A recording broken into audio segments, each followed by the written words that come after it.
నమస్తే న్యూస్ 24 తెలుగుకు స్వాగతం. నా పేరు యామిని. ముందుగా వార్తల్లోని ముఖ్యాంశాలు ఇప్పుడు చూద్దాం.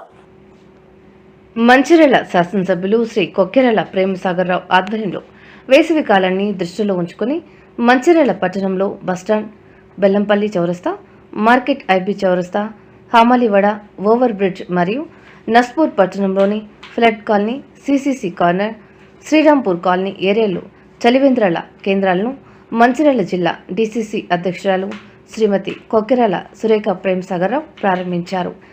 ఈ కార్యక్రమంలో తాజా మాజీ ప్రజాప్రతినిధులు, నాయకులు, మహిళా నాయకురాలు, కార్యకర్తలు పాల్గొన్నారు.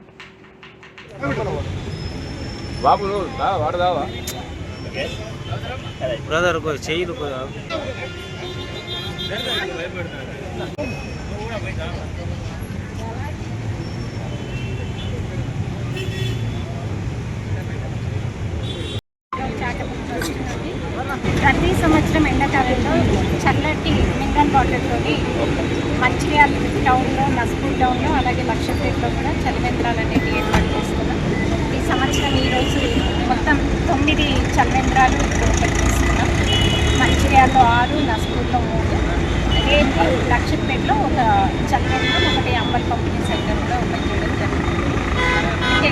అంతకుముందు నీటి ఎద్దడి అనేది మనకు పక్కనే గోదావరి ఉన్న ఎల్లంపల్లి ప్రాజెక్ట్ ఉన్నా కూడా మంచిర్యాల, నస్పూర్ పట్టణాల్లో నీటి ఎద్దడి అనేది విపరీతంగా ఉండేది. మేము గోదావరిలో బోర్వెల్ వేసి అక్కడ నుండి నీళ్ళు తీసుకొచ్చి ప్రతి వాడవాళ్ళకి కూడా ట్యాంకర్ల ద్వారా నీళ్లు సప్లై చేసేవాళ్ళం. అయితే ఇప్పుడు మంచిర్యాల శాసనసభ్యులు ప్రేమసాగర్రావు గారు ఎల్లంపల్లి నీళ్ళు ఏవైతే ఉన్నాయో ముందు మాకు ఇచ్చినాకనే తీసుకుపోవాలి అని చెప్పి అసెంబ్లీలో చెప్పడం జరిగింది.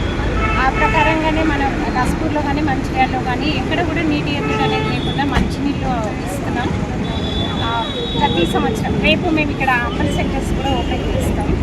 350 కిలోలతో మామిడికాయ పచ్చడి ప్లస్ ప్రతి ఇక్కడ టౌన్లో నస్పూర్లో కలిపి ఒక 6 అంబల్ సెంటర్స్ కూడా రేపు ఏర్పాటు చేయడం జరుగుతుంది. ప్రేమసాగర్రావు గారు మేము ఉన్నంతకాలం ఇక్కడ ప్రజలకి ఇలాగే సేవ